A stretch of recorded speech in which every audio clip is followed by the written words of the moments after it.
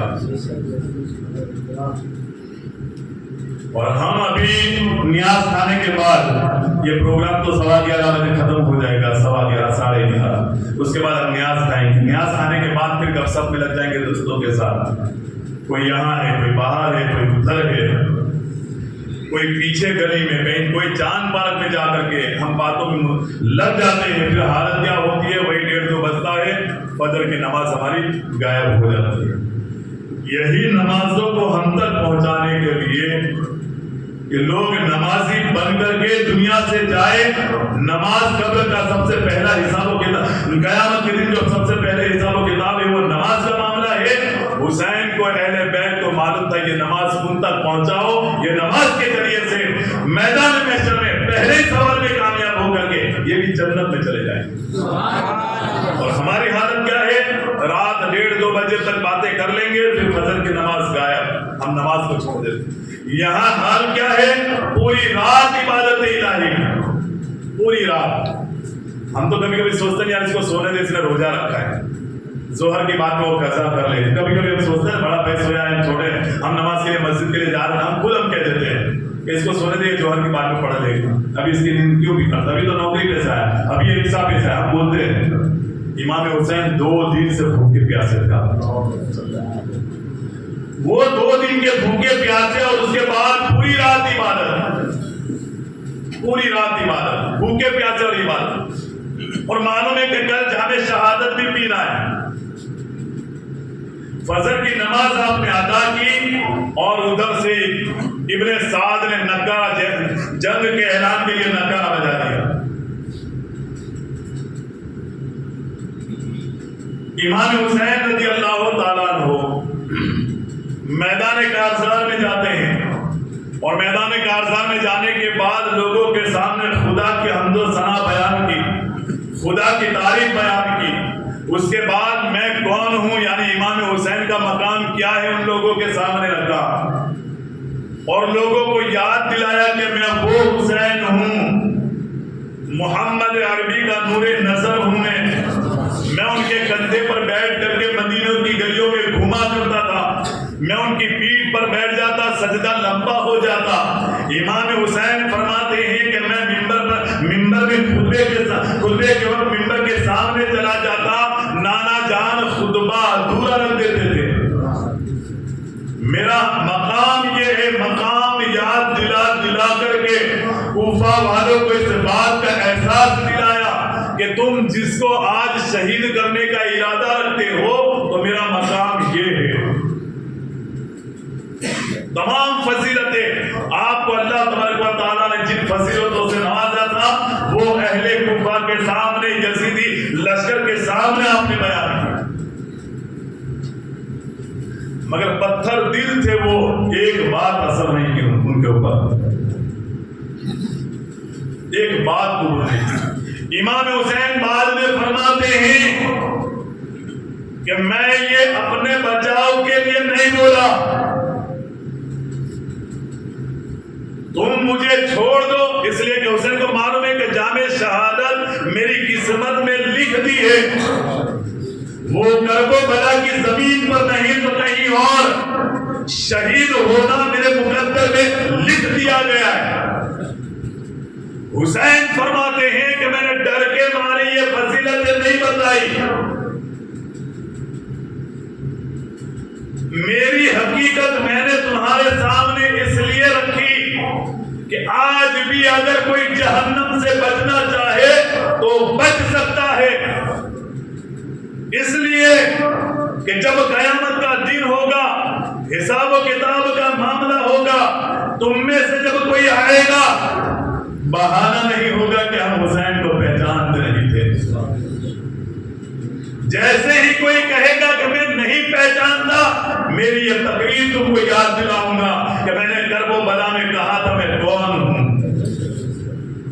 میں نے اپنے بچاؤ کے لیے یہ میری فضیلت نہیں بتائی، میں کیا ہوں، میرا مقام کیا ہے، خدا نے مجھے کیا مرتبہ عطا کیا ہے، وہ میں نے میرے بچاؤ کے لیے تمہیں نہیں کہا، بلکہ قیامت میں تم یہ بہانہ نہ کرو کہ ہم حسین کو ہم نے پہچانا نہیں تھا۔ اب سنو، یہ تو تم نے دھوکہ دیا، تم نے غداری کی، ورنہ حسین اپنی مرضی سے آیا بھی نہیں ہے۔ ابن سعد کا لشکر 22,000 کا لشکر حسین کی تقریر کو سن رہے ہیں۔ امام حسین فرماتے ہیں کہ یہ تو کوفہ والوں کے خط آئے تھے تو میں کوفہ کی طرف روانہ ہوا، مدینہ چھوڑا مکہ، مکہ سے کوفہ، کوفہ والوں کے خط مکے میں ملے تو میں کوفہ کی طرف آیا، اور کوفہ تک پہنچنے بھی نہیں دیا، مجھے کرب و بلا کی سرزمین پر لا کر کے کھڑا کر دیا۔ ابن سعد سے کہا، اے ابن سعد میں تجھے ملنا چاہتا ہوں۔ ابن سعد نے کہا ٹھیک ہے۔ ابن سعد نے بھی مان لی ملنا ہے۔ یہ محرم کی 10ویں تاریخ کی اگلی رات تھی ہے۔ ابن سعد رات کی تاریکی میں، اندھیرے میں حسین کی ملاقات کے لیے بیچ میدان میں، یہ جو میں ابھی بات جو فضیلت حسین کی بتائی کرب و بلا کے میدان میں امام حسین نے آ کر کے یہ بات، مگر یہ بات اس سے بھی پہلے کی، یہ جو بات بتائی کہ میں کون ہوں، ابن سعد 22,000 کے لشکر کو جو باتیں سنائی وہ 10ویں محرم کی ہے، اور یہ 9ویں چاند کو 10ویں رات چل رہی تھی، اس وقت کی ابن سعد والی بات ہے۔ امام حسین فرماتے میں تجھے ملنا چاہتا ہوں حسین سے۔ حسین کی ملاقات کی جب بات آئی تو ادھر سے ابن سعد 20 سواروں کو لے کر کے میدان میں، امام حسین بھی 20 مجاہدوں کو لے کر کے میدان میں، مگر دونوں نے، امام حسین نے کہا کہ تمہارے ساتھ جو آئے ان کو پیچھے کر دو، ادھر سے میں ان کو پیچھے کر دیتا ہوں، بات مجھے جو کہنی وہ تنہائی میں کہنی ہے۔ امام حسین ارشاد فرماتے ہیں ابن سعد میں اپنی مرضی سے تو آیا نہیں تھا، مگر سنو جب میں آ گیا 3 باتیں تیرے سامنے رکھتا ہوں۔ جب میں آ گیا ہوں، میں جہاں سے آیا ہوں مجھے وہاں واپس چلے جانے دینا۔ ایک بات یہ اور دوسری بات یہ ہے کہ مجھے کسی سرحدی علاقے میں چھوڑ دے، مجھے کسی سرحدی علاقے میں، مکہ مدینے کے بیچ میں، یا تو جو بھی وہ جگہ جو تھی جہاں بھی تھا، کربلا یا مدینے کے بیچ میں، کربلا یا تو دمشق کے بیچ میں، سرحد والی جگہ پہ چھوڑ دے مجھے، میں اپنا وقت وہاں گزاروں گا۔ یہ دوسری بات۔ اور تیسری بات تھی، امام حسین رضی اللہ تعالیٰ عنہ فرماتے ہیں کہ مجھے دمشق لے جا، تو مجھے دمشق لے جا جہاں پر یزید حکومت کی کرسی پر بیٹھا ہے، میں یزید سے ڈائریکٹ مل لیتا ہوں، میں روبرو میں یزید سے بات کر لیتا ہوں، اور یہ بات میں سمادھان کے طور پر بات ختم کرنا چاہتا ہوں۔ جس طریقے سے میرے بھائی حسن نے کوفہ میں امیر معاویہ کو خلافت دے دی تھی، بات سمادھان کی ہو گئی تھی، سمادھان ہو گیا تھا، میں بھی یزید سے ڈائریکٹ مل لیتا ہوں، تو بھی میرے ساتھ چل، میری ملاقات یزید سے کروا دے، میں اور یزید آپس میں بیٹھ کر کے صلح کر لیں گے۔ ابن سعد نے دیکھا کہ بات تو بہت اچھی ہے، یہ 22,000 لشکر یہ بھی ایسے ہی چلا جائے گا، پھر جنگ کی ضرورت نہیں، کسی کا خون بھی نہیں بہے گا۔ ابن سعد کو یہ بات پسند آئی، تو ابن سعد نے ایک قاصد کے ساتھ خط لکھا ابن زیاد کو کوفہ میں کہ امام حسین یہ بات چاہتے ہیں۔ ابن زیاد کے پاس جیسے ہی خط پہنچا تو ابن زیاد بھی خوش ہو گیا کہ یہ خط آیا ہے، سامنے ارادہ جو رکھتا ہے وہ بہت اچھے خیال کا انسان ہے، اس میں کسی کا خون نہیں بہے گا۔ ابن زیاد بھی تیار ہو گیا، اور جب وہ تیار ہوا، شمر کی جوشن وہاں بیٹھا ہوا ہے۔ کبھی کبھی بننے والی بات بغل میں بیٹھنے والے بگاڑ دیتے ہیں۔ شمر جی جوشن کہتا ہے، اے ابن زیاد، کیا تو یہ خیال کرتا ہے کہ حسین کو واپس جانے دے جہاں وہ جانا چاہتے ہیں؟ ارے وہ ہمارے علاقے میں، تیرے قدموں کے نیچے حسین آ گیا، اب تو حسین کو چھوڑنے کی بات کر رہا ہے۔ آج حسین کو چھوڑ دیا، کبھی تو غلبہ نہیں پا پائے گا ان کے اوپر، اور یہ تو تیری بے عزتی ہوگی کہ حسین آئے اور ابن زیاد سے آزادی سے نکل بھی گئے، اس میں تیری بے عزتی ہے۔ ابن زیاد نے کہا، شمر تو نے میری آنکھیں کھول دی، اچھا بات تو یہ بتایا، میں تو یہ بات بھول ہی گیا تھا کہ میری عزت کا کیا۔ خط لکھا ابن زیاد نے ابن سعد کو کہ میں نے حسین کے بچاؤ کے لیے 4,000 لشکر لے کے تجھے نہیں بھیجا، حسین سے کہو یزید کی بحث کر لے یا تو جنگ کے لیے تیار ہو جائے، اور اگر تجھ سے یہ کام نہ ہو وہ بھی بتا دے، میں شمر جی جوشن کو بھیج رہا ہوں۔ اور یہ خط شمر جی جوشن ہی لے کر کے آیا۔ ابن سعد نے خط پڑھا تو ابن سعد کہتے بننے والی بات کو خبیث تو نے بگاڑ دی، اور اے شمر یہ تیرا ہی کام ہے۔ شمر کہتا ہے یہ سب باتیں چھوڑو، خط میں جو لکھا ہے وہ پڑھو، آگے کیا لکھا ہے۔ اگر تم حسین کا مقابلہ نہیں کرتے ہٹ جاؤ۔ شمر کہتا ہے یہ مہم میں طے کروں گا، میں حسین سے مقابلہ کروں گا۔ تو ابن سعد لالچ کا بھوکا وہ شمر جی جوشن سے کہتا ہے تو بھی ہٹ جا، میں حسین سے بات کر لوں گا، میں حسین سے جنگ لڑ لوں گا۔ ابن سعد نے ادھر سے تیر چلا دیا۔ دوسرے دن امام حسین کی تقریر مکمل ہوئی، آپ خیمے میں آ گئے، ابن سعد نے تیر چلا دیا امام حسین کی طرف۔ اب یہ کہتا ہے کہ سنو یزیدیو، گواہ رہنا، جنگ کی شروعات ابن سعد نے کی ہے۔ یزیدی لشکر کی طرف سے جو تیر چلا، یہ تیر چلنا مطلب جنگ کی شروعات ہے، ابن سعد نے شروعات کی ہے، تم گواہ رہنا۔ اور امام حسین کا مقام تو دیکھو کتنا بلند و بالا مقام تھا امام حسین۔ ایک انسان آیا دوستوں کے ساتھ آیا، ابن سعد کی طرف سے آیا، کچھ لوگوں کو لے کر کے آیا، دیکھے تو یہ حسین نے کس طریقے سے کیا کیا کر کے رکھا ہے۔ تو امام حسین نے کنبے والوں کی بچاؤ کے لیے آجو باجو کھڈے کھودے اور اس میں آگ جلا کر رکھ دی، تاکہ جنگ ہم لڑیں گے پیچھے سے دوسرا کوئی حملہ نہ کر دے، اس لیے کہ اس خیمے میں بچے بھی تھے، عورتیں بھی، پردہ نشین عورتیں بھی تھی۔ وہ جب دیکھنا ہے تو آگ کو دیکھ کر کے وہ کیا کہتا ہے، اسد کہتا ہے کہ اے حسین،